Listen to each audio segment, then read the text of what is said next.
Philip Johnson had a dead-end job and a 5-year plan to retire rich. One day, he hit the road with 20 million stolen dollars and vanished.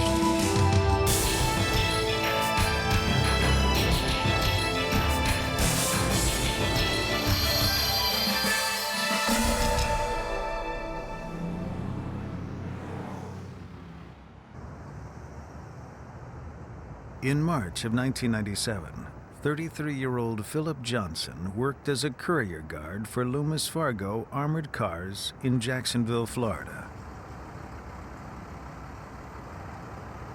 At every stop on their route, Johnson left the safety of the steel-plated truck.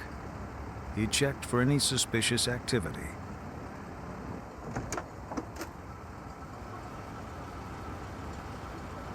Then, Johnson entered the stores where merchants would fill bags with cash, checks, and coins.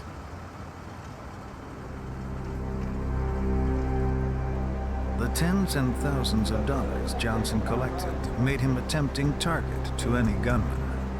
The guard remained completely vulnerable until he could make it back to the armored car. Meanwhile, the driver stayed in the truck cab behind the bulletproof glass with his doors locked. If anyone attacked, under no circumstances could the driver let Johnson back inside the truck. He would be stuck outside on his own.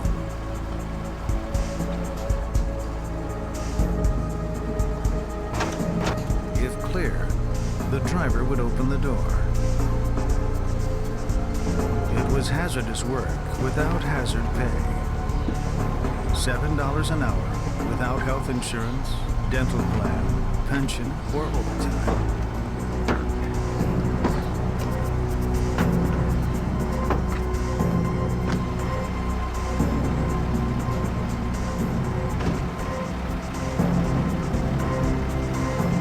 But the dangerous job did have a benefit that Loomis Fargo never planned on giving. By the evening of March 29, 1997, the day before Easter, a plan 5 years in the making was about to be hatched. Phil Johnson was motivated to pull the crime off by an extreme hatred for his employer, Loomis Fargo. He felt that he was underpaid, felt that other workers were underpaid, that the working conditions were not what they should have been at Loomis Fargo, and he was going to seek to make a change. As their shift neared its end, Johnson's truck returned to the Loomis Fargo warehouse, fully loaded with cash and checks. The driver began the routine check-in. A security guard inside the fenced complex identified the courier guard and his truck. The day's load was particularly heavy. It was the Easter holiday weekend, and consumers crowded the stores. During their shift, Johnson and his driver had collected millions from the busy retailers. Even more cash waited in the company's vault. Each shift, the guards faced the temptation of handling hundreds of times more money than they would ever earn in a lifetime. My daughter's recital. Terry, James Brown, and Dan Smith worked inside the warehouse as vault guards. They had worked together with Johnson for 2 years. Get inside and I'll talk you to money. But a bond had never developed between the three. The courier did not share in the camaraderie of his coworkers. He was an outsider that kept to himself. By 6:30 that evening, the driver was finished for the day. He clocked out and went home for the night.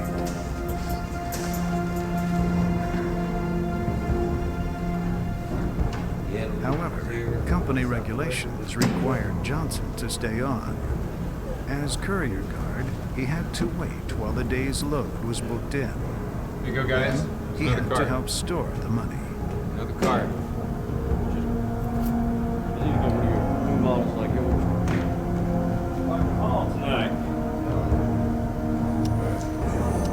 These were the last moments that he would follow company procedure. Near 7 o'clock, when all the others had left, Johnson broke his routine of 10 years. He retrieved a bag from his car and sprang into action. All right, that'll be good, man. Two Johnson. Two, sir.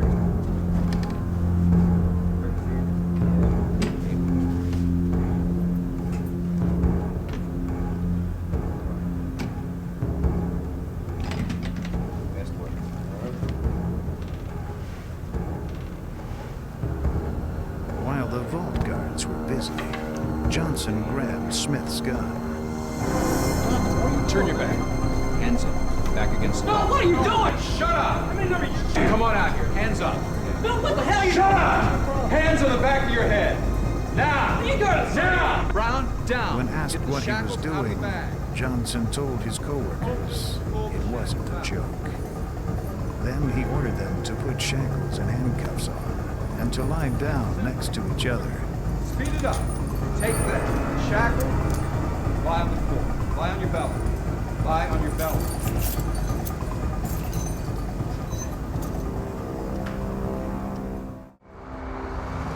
He took one of the company's unmarked vans and backed it into the vault area.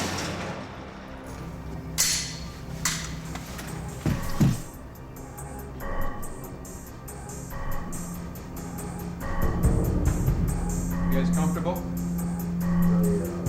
Shackled on the floor, Smith and Brown could do nothing but fear for their fate. The vault offered Johnson cash in all denominations.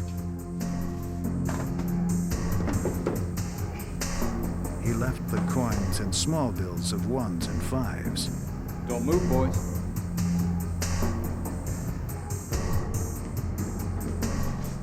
He just took 10s or higher in unmarked, non-sequential bills. It was every crook's dream. With a half a ton of cash, the van took 2 hours to fill. But Johnson was in no hurry. He knew the next shift wasn't due till the morning. All right, gentlemen, I want At you to go. gunpoint, he moved the 2 bound guards into the back of the van.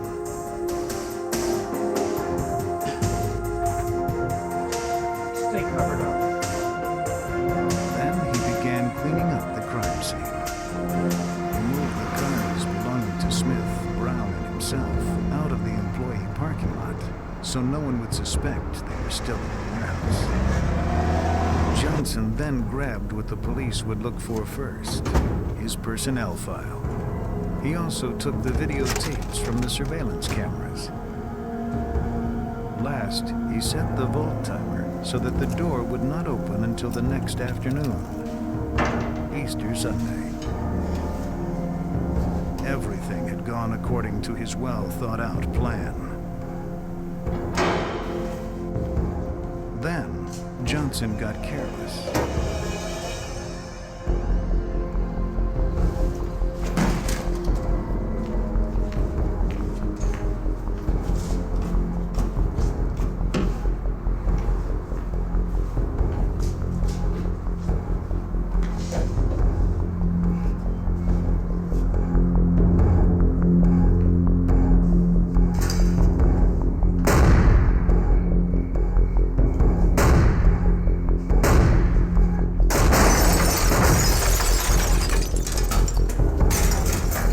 Johnson, what are you doing? Get your head down. What are you looking at? Get your head down!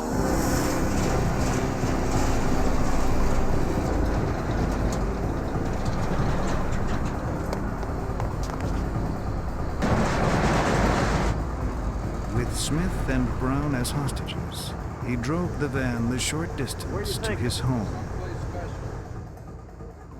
Hold up. All right.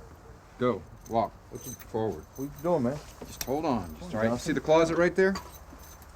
Just right here. This ain't necessary. Put your hands on that pipe. Grab the pipe. All right? What are you doing this for? He handcuffed Brown to a closet pipe. He spoke about how unhappy he was in his job. Johnson. I'm not gonna hurt you. You'll be all right.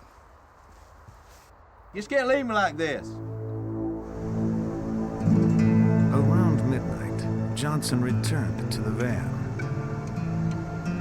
He threw a blanket over the shackled Smith and threatened to kill him if he put up any struggle. Then, as they drove north, Johnson asked Smith why they hadn't been friends. He wanted to know why Smith hadn't ever asked him to go out for some pizza or for a beer. There wasn't much Smith could say. He was a very quiet, withdrawn individual. He had been outspoken at times about his displeasure with Loomis Fargo, but yet he didn't really say what he wanted to do or where else he would go. I think he was just building up some frustration inside at that time over those years. They drove all night, stopping only for gas. Sometime in the early morning, they stopped so Johnson could unload the money. Sitting in the van, covered by a blanket, Smith could discern little about their journey, except vague sounds, like the clank of a metal door being rolled up. While Johnson unloaded the money, Smith remained helpless in the van. He didn't know where they were, nor did he know what Johnson intended to do with him. A little more than an hour later, Johnson drove the van to some wooded acres in the Blue Ridge Mountains near Asheville, North Carolina. He forced the captive guard to handcuff himself to a tree and then lie down. Johnson then began to rant about his life. 10 years I worked for that company. Think about that. They didn't pay me my overtime. Johnson left provisions and warm clothes. Before he drove off, he promised that in 2 days he would call the authorities and inform them of Smith's location. Don't worry.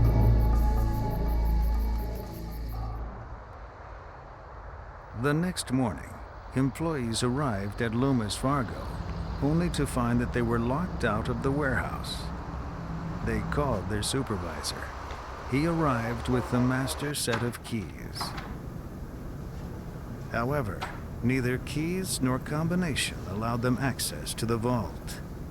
One glance at the monitor of the security camera inside the vault told them why.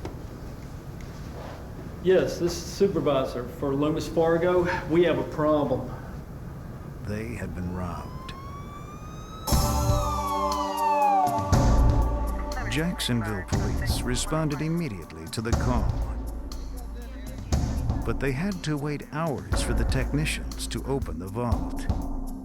A quick tabulation of the missing money put the theft at over $10 million.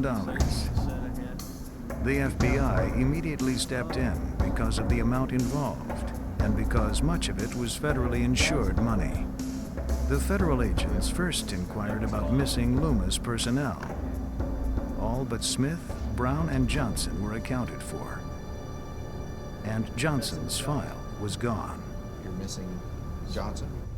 At the same time in North Carolina, Smith had freed himself. He used a Swiss Army knife to pick the lock on his handcuffs. Then he walked to a nearby road, where he was picked up by a forest ranger. We were notified here in Jacksonville that Dan Smith had in fact freed himself on Sunday, and many of the pieces of the puzzle began to come together. Smith led the authorities to Johnson's house. There they found Brown just where Johnson had left him 18 hours earlier. I got him. With the 2 Loomis guards safe, the FBI began the manhunt for Johnson. A description of Johnson and the missing van was sent out across the Southeast. The first lead came from an Army sergeant in Asheville, North Carolina, who spotted an abandoned white van. He reported the stolen vehicle with the broken driver's side window and keys in the ignition.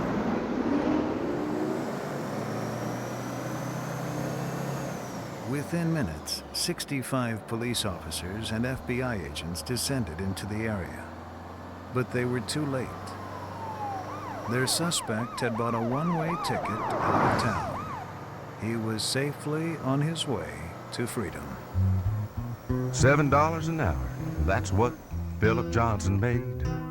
Driving a Wells Fargo truck, he hauled millions every day. But you can't be much of a player on $56 a day. $7 an hour. Musician Al that's what Wells Philip immortalized the caper in song for WOKV. This is Mike Miller on News Talk 690 WOKV.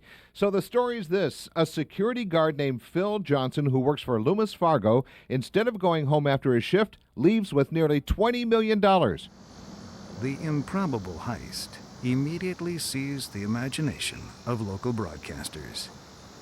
There were a lot of people in the audience who were really rooting for Philip Johnson on a lot of different levels. A lot of us could identify with him. I mean, how many people out there have worked in a job which they didn't think was ever going to take them any higher? How many people work in a job that they knew was never going to be any more lucrative? How many times do you work for somebody and realize that you know more than your boss knows and you can't understand why they don't go to you for advice? I think those were all the feelings that Philip Johnson had stored up in him. So when he did pull this off, he thumbed his nose at everybody. He said, I'm better than $7 an hour. I'm smarter than you think I am. And guess what? With all the smarts that all of our bosses have, I could do something that you said was fail-safe. Philip Noel Johnson vanished, along with almost $20 million. More money than any individual in U.S. history. We had no idea where Phil Johnson had gone. There was indications that he might be up in Canada. There were indications he could be in Mexico or that he could be down in Costa Rica or South America.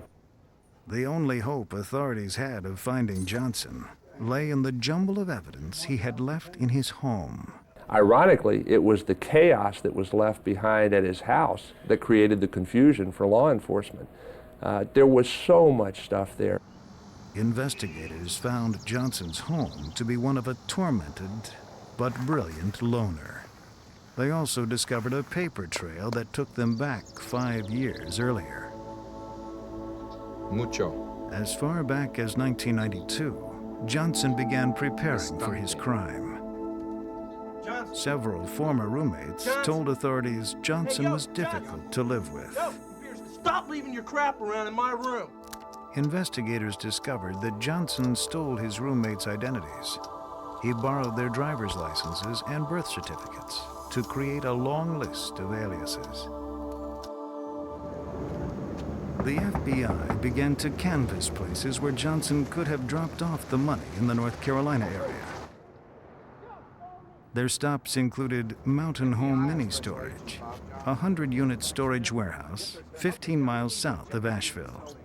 What we did was we put out communications through our network of FBI offices and resident agencies all along that corridor to go to all of the storage facilities within their territory, to show the pictures that we had of Phil Johnson, to describe what had happened, to see if there was anyone that had storage facilities in any of the aliases that we had and whether they could put an alias with a face, and in hopes of finding the money. Nevertheless, no employees at the Mountain Home Mini Storage recognized pictures of Johnson. The investigators left the facility, even though they were within yards of the locker where Johnson had stopped the van and unloaded the money. For months, the trail grew cold. Authorities had little idea of where Johnson was. They worried that he had safely traveled to Brazil, where the United States had no extradition treaty. But their greater fear was about the money. The question on everybody's mind was, what did Johnson do with the $18.8 million? Some thought he might have buried the money, hoping to come back years in the future when fewer people were looking for him. The FBI worried that he might crate it and ship it out of the country. Others thought that Johnson was ornery enough to burn it all, just to spite Loomis Fargo. And I think we all believed that if we found the perpetrator, we would find the money, and that the reverse might not necessarily have been true. 5 months later, Johnson made a fateful mistake. For reasons still unclear, he tried to sneak back into the U.S. from Mexico at the Gateway International Bridge in Brownsville, Texas. The American customs officials asked everyone off a northbound bus and began a routine inspection of the passengers.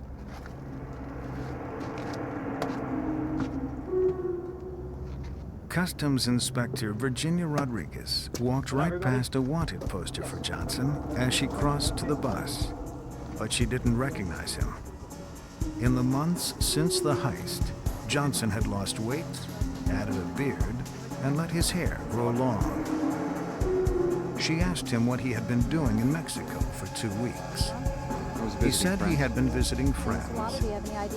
It was the way he said it that wasn't quite convincing to her. She asked for identification, and Johnson handed over a North Carolina driver's license. On a hunch, Rodriguez gave the license to a fellow customs agent to run through the National Crime Information Center database. Meanwhile, Rodriguez asked to inspect Johnson's bags. When she went through his luggage, she found $10,714 US.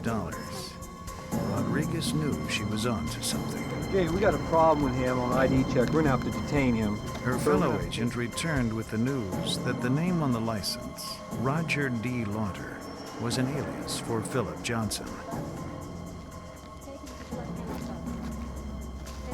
The computer search came back with the flash alert: will extradite from anywhere in the world. At that time, he was taken into custody, and the FBI office in Brownsville, Texas was notified that Mr. Johnson had been apprehended. When we heard that he finally got caught down in Brownsville, Texas, by riding on a bus with fake identification and $10,000 on him, we just shook our heads in amazement and said, we thought this guy was a lot smarter than he turned out to be.